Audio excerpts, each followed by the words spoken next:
Exultet Gaudio. Welcome back to another episode of the Heart Speaks to Heart podcast, a product of Three Hearts Homestead. Justi Gaudia Pater tuus.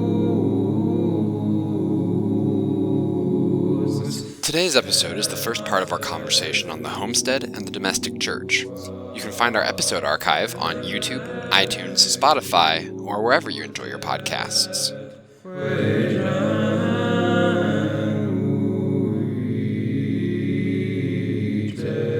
You can also find us at threeheartshomestead.com for more episodes, blog posts, recipes, articles, and much more. Concupiscit defecit anima mea in atria Domini. So tonight, the thing we really wanted to talk about was the homestead as part of the church. It is true.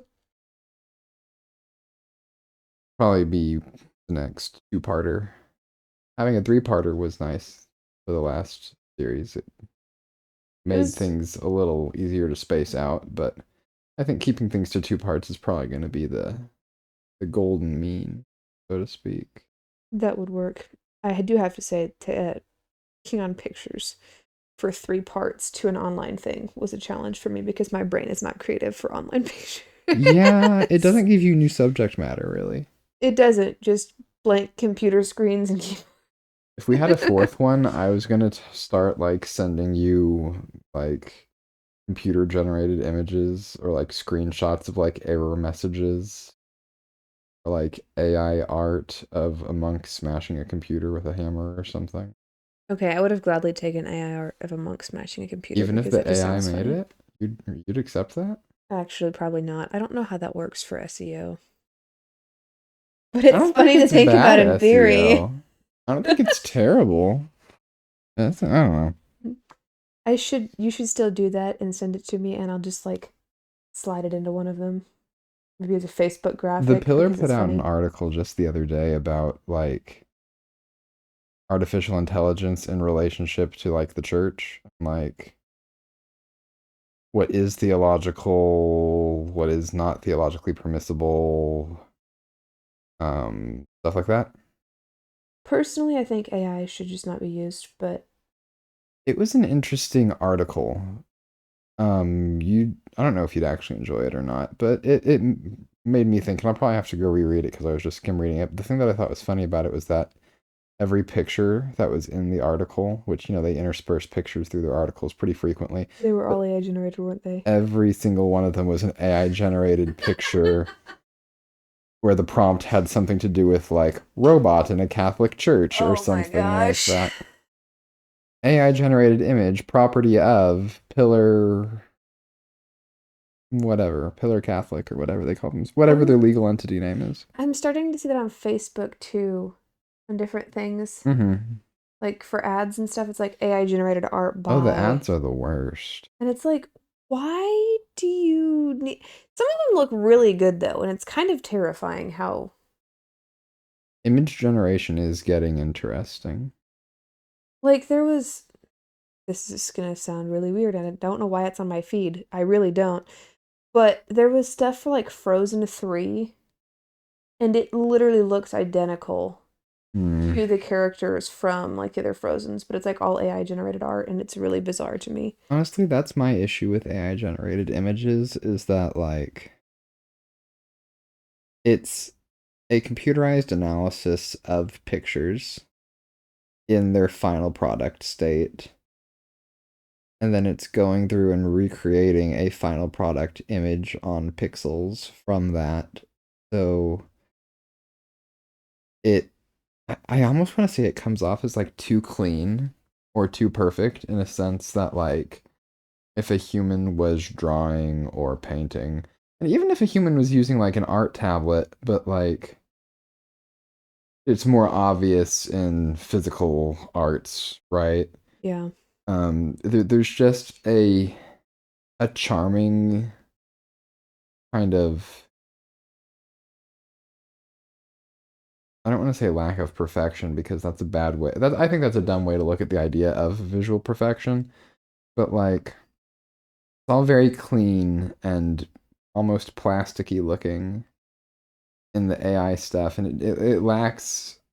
I don't just say this as someone who knows it's AI and has a thing against AI, but I very rarely look at any kind of AI art and think, oh, this is beautifully artistic. More often than not, I think about it as being like, this is like what a marketing department would do if they were trying to make something that looked beautifully artistic, but was more of a marketing department and not really artists themselves per se. And like there's a quality about it that is missing in my personal estimation. It lacks the beautiful flaws, for lack of a better term, that make art so intriguing and fascinating. It is interesting. I don't know how to explain it. I don't. Anyway, kind of back on subject because that was last conversation, not this conversation.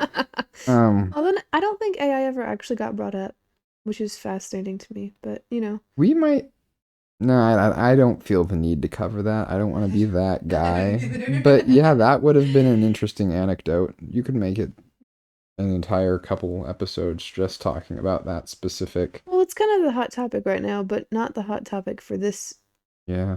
week's Honestly, it discussion. just doesn't matter enough to me to care. Like the closest I come into AI related stuff is when I watch a YouTube video and an ad pops up where Joe Rogan's trying to sell me something, and it's very obviously not Joe Rogan. It's just an AI generated voice impersonating Joe Rogan trying to sell me something. Those have gotten bad, man. There's so many like voices of celebrities Is it trying to sell and impersonate celebrities to sell products on like YouTube ads. is it bad that I don't even know who Joe Rogan is? Not bad. I don't think it's bad to not know who anybody is, honestly. I don't think there's any person that it's like a problem if you don't know them, except for, our Lord and Savior Jesus Christ. But I wouldn't say it's bad to not know him. It's just It's irrelevant. He's It's such a cultural figure that like even people who have no reason to know him kind of are aware of him on the periphery for the kind of ridiculous podcast he does. I think he used to be a fighter of some kind. And was really good at it, and then kind of started this podcast where he has long form discussions with random people. It's like, well, if you think about it, and like the clips that I see are his attempts at formulating some kind of cohesive philosophy, but his worldview's kind of whack. And yeah, I don't know. I don't know. It's probably just because I was homeschooled. No, he was around after you were in college. He wasn't a big deal until you were in high school or college. At least in the internet sphere, he wasn't a big deal. He obviously had his career and everything, but Well, it was in college that I got rid of all social media too. you just can't win. Or I win all the time. It depends on how you look at it. That's totally irrelevant though at this point. Has nothing to do with the conversation at hand. No, we're really avoiding the topic this time. Anyway, the homestead is part of the church. That's kind of our conversation today, which I think is fascinating. I'm really looking forward to this one. It's also kind of my first time to kind of be the one in the driving seat here and pitching you ideas to get your ideas from. I've waxed philosophic long enough on this podcast, I feel like. So a couple of these every once in a while, even though you do run the rest of the blog. So I'm sure you're happy to not be the one having to wax every once in a while. But just to get right into it, so if we're going to talk about the homestead as part of the church, I guess we really need to talk first and foremost about what the church is. Because there's a lot of different opinions on what the church is, and then there's just a lot of different facets of what the church is. What is the church physically? What is the church spiritually? What is the church in its people? Stuff like that. So, for the sake of our conversation here, what is the church? I think there's several things just to kind of condense it down. I mean, obviously the church was founded by Christ, and as such, it is holy and it is something to be desired, right? Something that people should want to be a part of. But it has four main characteristics. With that being, the church is one. There is one church founded by Christ that also is holy by virtue of being founded by Christ himself. He, in his sacrifice on the cross, sanctified the church, essentially, made it holy. Lots of nuanced things in theology, philosophy, all of the things there, but that's kind of the gist of it there. And then it's Catholic, so it's universal, which is where all of us come into it, right? So being universal, there's literally nobody in the world that should be excluded from the church should they desire that relationship with Christ. And then, like, the fourth thing is that it's apostolic. So it was founded with the apostles, and we have succession coming down ever since the founding of the church by Christ a little over 2,000 years ago until today, which kind of gives it these four marks of the church. But all of that kind of... When you say the four marks of the church, like that's how we as Christians are meant to identify what is and what is not the church. Is like, yes, making sure it's united, making sure that it's apostolic, making sure that it's universal. I don't know how one goes about making sure something's holy if they don't already kind of have a frame of reference for that. So that right, that one's harder. One's harder, but I guess I'd have to dig into that one a little bit more. But I get what you're saying. That one I feel like is probably more of just a characteristic of the church. Which I guess, if you're part of it, if you're looking for the church and you founded this group that doesn't even claim to be holy, right? If it doesn't believe it has we're just semi-decent people. Yeah, we're just semi-decent people, or like, we really do love this Christ guy, and we do think he's God, and we do think he has the power to save us, but like, that salvation is not brought about through the church, Like, if they don't believe the church itself as an institution is a vehicle for the grace of God, then that might be kind of an indicator there. I don't know.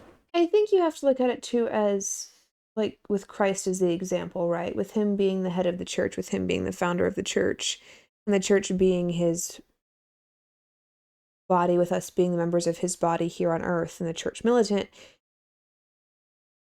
Following his example of holiness, I think, is what helps define that characteristic, right? Because, like, we obviously would want to emulate the head of the church, aka Christ, and in order to emulate him, we would have to be holy, which, by virtue of us striving for holiness, would mean that in some part the church would be holy. Mm-hmm. Given that we are following his example, and his example was one of holiness. Mm-hmm. But I'll put that disclaimer there because I'm not a theologian. I am just simply a layperson. Right. And that is my thought and take on part right. of it. But... Mm-hmm.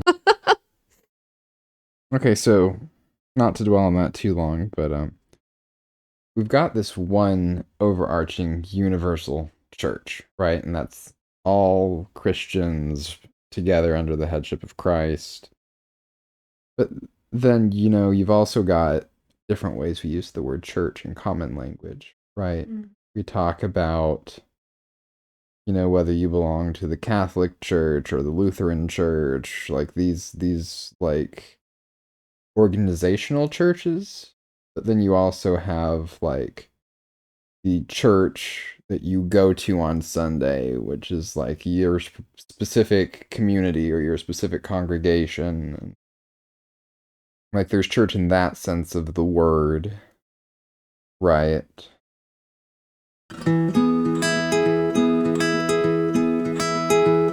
Let me tell you about a new opportunity we are offering for our fans and supporters. You may know the podcast and the blog, but did you know that Three Hearts Homestead is on Locals? If you have ever wanted to engage with us online, chat with other fans of the Homestead, or support us financially, this is a great way to do it. Sign up for free at threeheartshomestead.locals.com to see posts, updates, and content you won't be able to find anywhere else.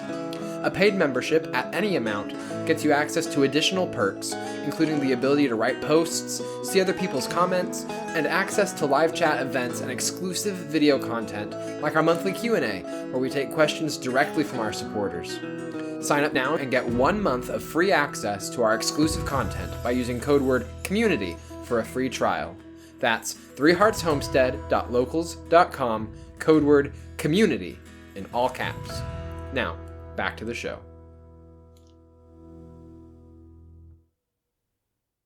So, how does the family, right, to kind of get closer to our idea of the homestead, right? Like I feel like family is going to be how we connect the idea of the church to the idea of the homestead. So, how would you say family fits in to this vision of the church?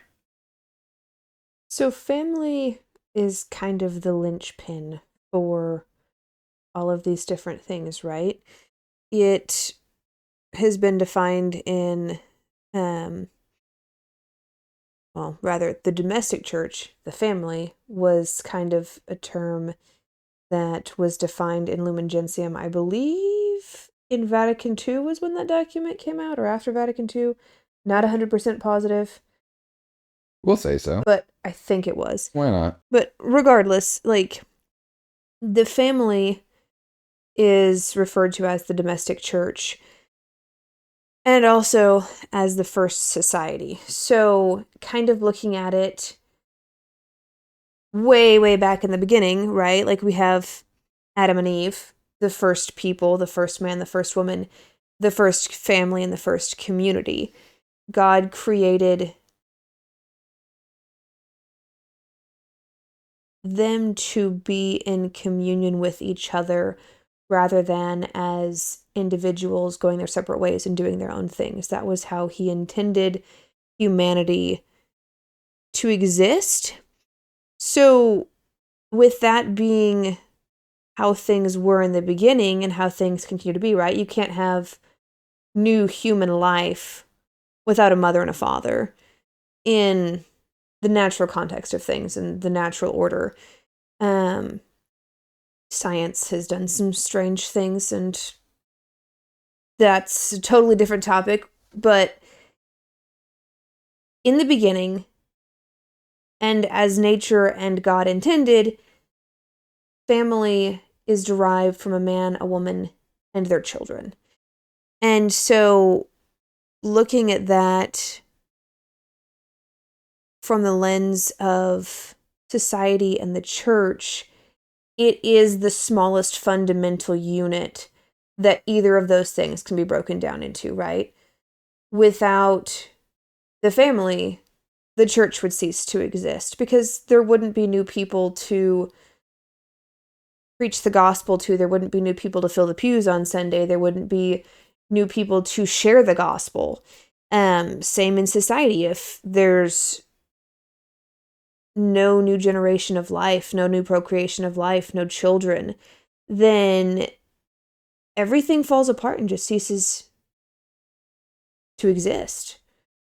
So the family fits in to the church as that kind of starting point where everything else can grow from, can stem from, and kind of just work out from there.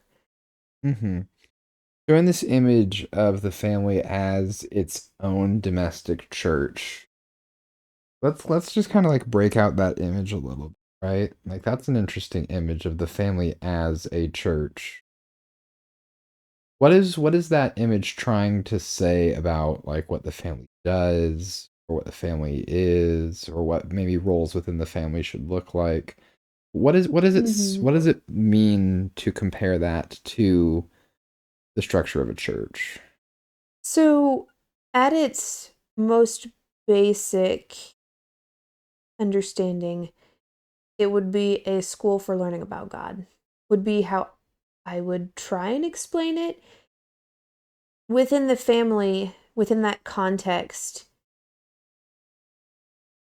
is where children are first taught the gospel, first hear about Christ, or at least they should first hear about Christ. Like, that is the job of the parents, is to teach these things to their children, to introduce them to these concepts, which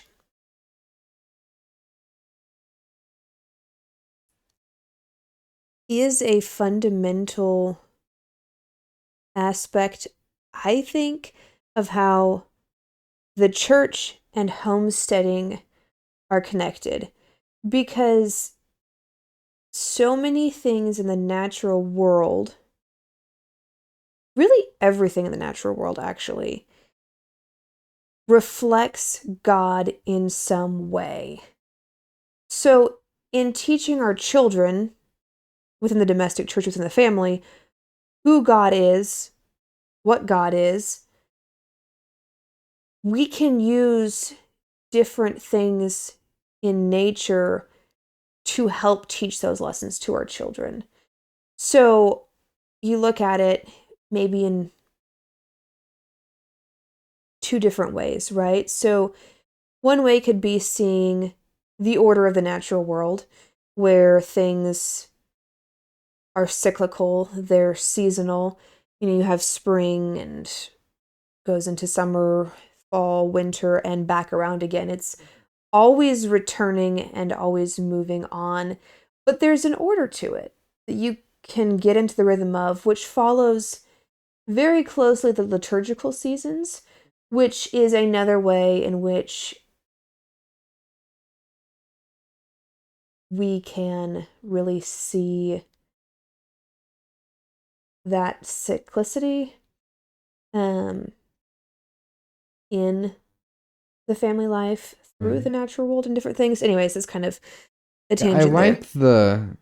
I like the image, or not the image, but you say order, and there's actually two things that come to my mind with order in the natural world, right? Or at least that I can see in the homestead, right? You've got nature and creation as a fundamentally good thing, right? God created it and called it good. And so it is, to a certain degree, already ordered in its own right. And that reflects the glory of God who ordered it, who made it the way it is, who has kind of revealed something of himself in that order. But then there's also the other side of it, which I think goes kind of into the labor of love that is homesteading, which is, while nature is good, we live in a fallen world. And because of that, granted, this charge was given to us back in Eden to kind of be the steward of creation. But in a fallen world, that stewardship takes on a character of taking things that are disordered and correctly ordering them and fostering and nurturing and providing that growth. And so I think anyone who, in the context of a homestead, has exerted some work on the nature around him through livestock or through land management, and has seen how providing order where there is not any leads to flourishing and abundance, I think that also says something about order as well in relationship to the responsibilities we have to the land and to creation and to the natural world around us. Right.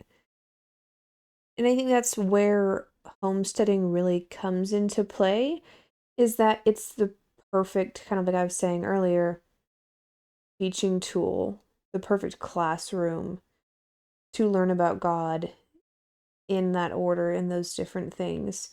I mean, I think that's one of the main ways in which the homestead really lends itself to building up the church, specifically the domestic church, because you find in the classroom of nature,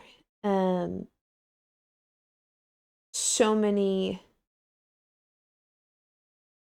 clues as to who and what God is. You look at seasonal living, you look at tending the garden, and like you were saying earlier, the order God gave us in the Garden of Eden to manage, steward, and tend the land. That was something that even after the fall, we never lost that command. That was something that was still given to us as our charge, as our duty.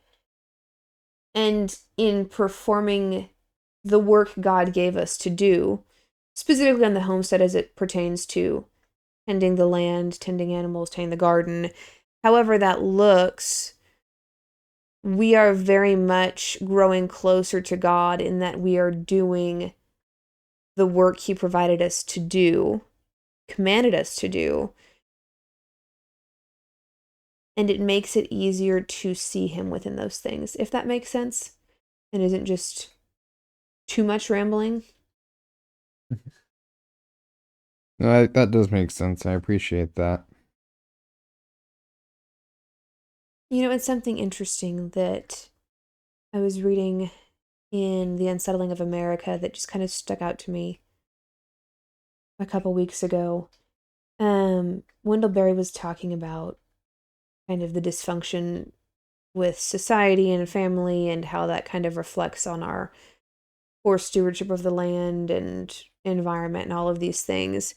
And he was talking about how when people don't live where they work, they don't feel the effects of what they do. And I think that's an interesting point that ties back into homesteading and family life, kind of intertwined together, because people used to live and work in the same place, right? Like you look at up until the Industrial Revolution, for the most part, everyone had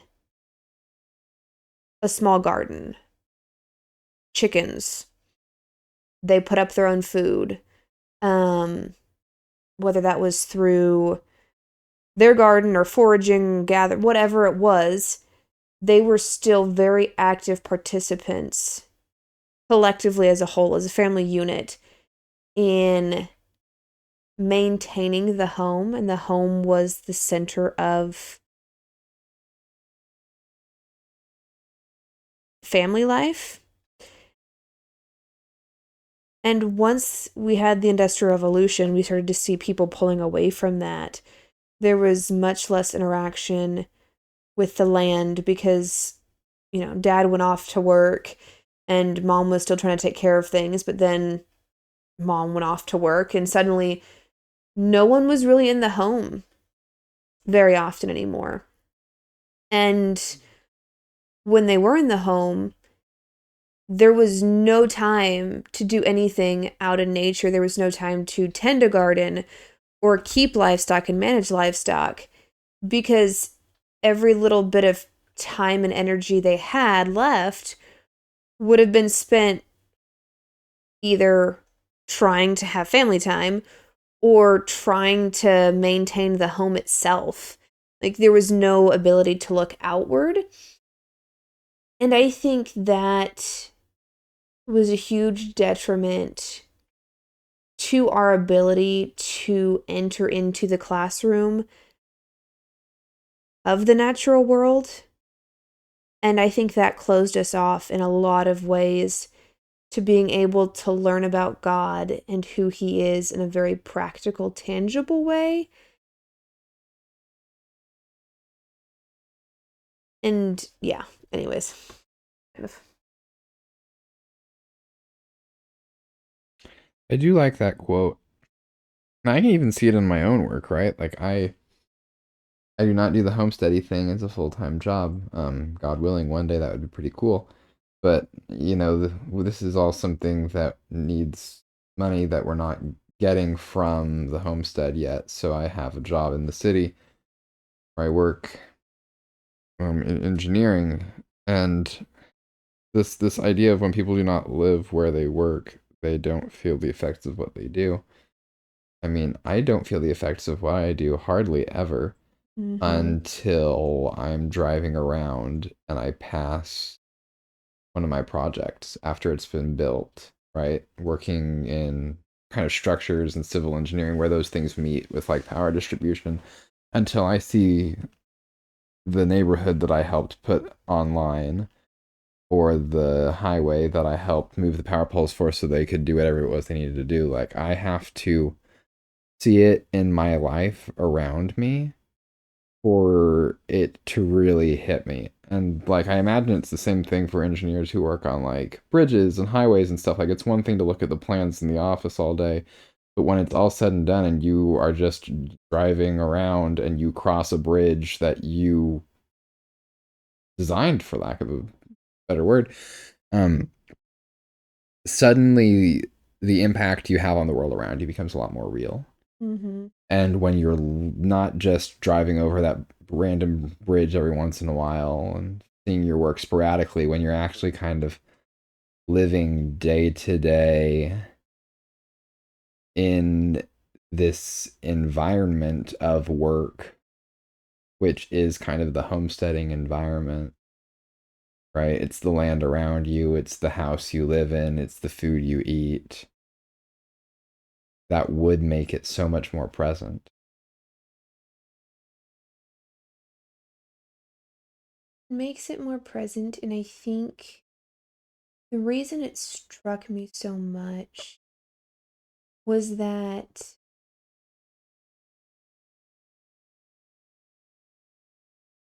when you don't feel the effects of what you do, like you're saying, like when you're working in a different city or a different town than the one in which you live,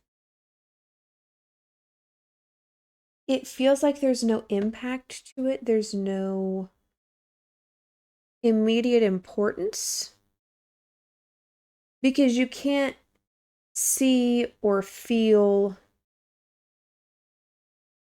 the result of your work, right? Like when you live on a homestead or a farm, or even as a craftsman, so thinking carpentry or something of that nature. Obviously, there's a lot more, but just for the sake of example here, you're physically touching and working with the material or the creatures that provide your sustenance, provide your paycheck, and you're seeing those grow or come to life in very real ways that when you're disconnected from that locality, it suddenly doesn't feel like your role is maybe not as important, but it makes it really easy to fall into this mentality of, oh, well, you know,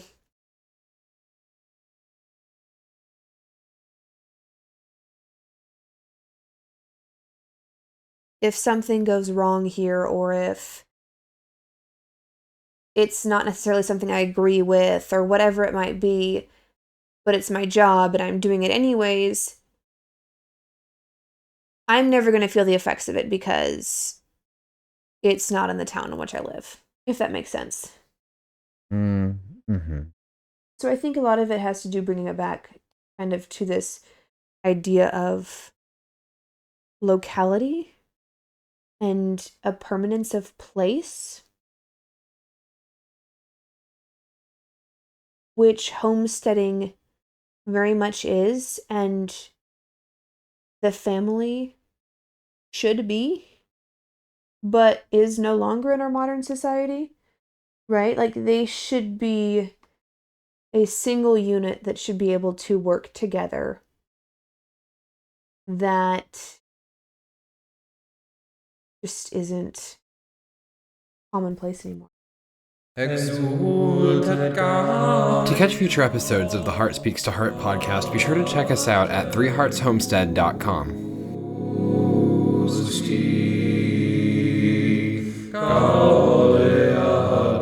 You can also find us on Facebook, Pinterest, YouTube, and more by looking for 3 Hearts Homestead. Lastly, be sure to check out our locals community at 3heartshomestead.locals.com for more exclusive content. And be sure to tune in for future conversations like this one between Maddie and I as Heart Speaks to Heart. God bless, and have a good day.